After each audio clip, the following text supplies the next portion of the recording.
Salut à tous les fans de foot, installez-vous bien, abonnez-vous et activez la cloche de notification pour ne rien rater. On revient sur les moments forts du premier match des Blues de Chelsea de la Coupe du Monde des clubs qui s'est terminé par une victoire sur le score de 2-0. C'est parti pour un condensé explosif et les moments forts du match. Chelsea s'impose sans forcer contre le Los Angeles FC. Face à une courageuse équipe de Los Angeles, Chelsea s'est imposé 2-0 et entame sa campagne de Coupe du Monde des clubs d'une belle manière.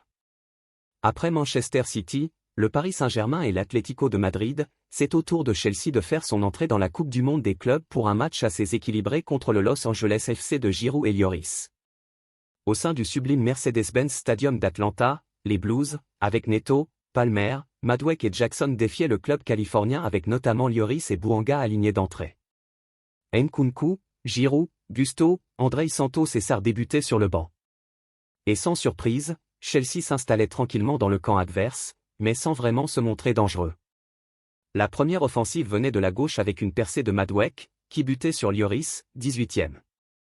Le jeu s'accélérait alors et les Londoniens se montraient plus dangereux jusqu'à l'ouverture du score sur une belle action de Neto, qui effaçait Hollingshead dans la surface d'un crochet avant de trouver le petit filet intérieur, 1-0, 34e. Los Angeles peut avoir des regrets. Au retour des vestiaires, les Blues attaquaient avec la même intensité qu'en fin de première période, mais manquaient de faire la différence, à l'image d'une tête de Jackson, 49e. Mais Chelsea n'était pas vraiment à l'abri et le LAF, avec Giroud depuis la mi-temps, se procurait quelques occasions, que Bouanga ne pouvait convertir, 55e et 66e. Et à force de dominer, Chelsea parvenait à faire le break grâce à une belle action entre Palmer, la nouvelle recrue de l'AP et Enzo Fernandez à la conclusion, 2-0, 80e. De quoi mettre fin au suspense, car le LAF n'a pas réussi à revenir dans les derniers instants et offrait aux Londoniens une fin de match tranquille, avant une dernière frappe de Neto sur la transversale, 90+5.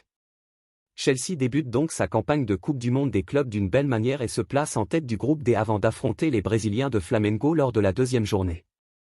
De son côté, Los Angeles devra faire mieux contre l'Espérance de Tunis. Chelsea discute avec l'OL pour Malik Fofana. En quête d'un nouvel ailier, Chelsea s'intéresse à Malik Fofana. La direction du club londonien aurait contacté l'OL pour s'informer. Après avoir perdu Ryan Cherki, transféré à Manchester City contre environ 42,5 millions d'euros bonus compris, un autre des éléments forts de l'Olympique lyonnais est sollicité par un grand club de Premier League, Malik Fofana. Selon les dernières informations de The Athletic, Chelsea aurait formulé une demande verbale à l'Olympique lyonnais pour Malik Fofana, 20 ans. Le club londonien a contacté la direction lyonnaise pour s'informer auprès de l'international belge, arrivé en provenance de la Gantoise en janvier 2024. Le Belge fait partie des nombreuses options envisagées pour renforcer l'effectif londonien cet été. Notamment après le départ de Jadon Sancho, de retour à Manchester United après que Chelsea a décidé de ne pas lever son option d'achat. Le club de Stamford Bridge a également approché Jenny Bino-Gitan, du Borussia Dortmund, avant la Coupe du Monde des clubs. Mais Malik Fofana est une option sérieuse et les discussions sont en cours, bien qu'aucune offre n'aurait été émise pour l'instant. Chelsea veut un nouvel attaquant. Sous contrat avec l'OL jusqu'en 2028, l'ailier lyonnais a convaincu cette saison, malgré une blessure en cours de saison. Auteur de 11 buts et 6 passes décisives en 41 rencontres, toutes compétitions confondues cette saison, l'ailier s'est notamment illustré en Ligue Europa avec 6 réalisations. Des performances qui lui ont valu une première convocation en équipe nationale en octobre dernier, avec une sélection pour les Diables Rouges. Son départ pourrait permettre aux Gones de faire un pas supplémentaire pour revenir dans les clous de la DNCG, alors que John Textor et les dirigeants de l'OL seront entendus par le gendarme financier le 24 juin prochain. Reste à savoir si Lyon se montrera ouvert à un départ de l'un de ses meilleurs talents dès cet été, alors que le portier lyonnais Lucas Perry est également approché. Antoine Comboiré limogé, le FC Nantes cherchait à le remplacer. Plusieurs pistes étaient citées, mais très rapidement, les Canaries se sont tournés vers le coach de Dunkerque, surprise du dernier exercice de Ligue 2. Une piste qui vient d'aboutir. Le technicien portugais vient d'être intronisé à la tête du FCN.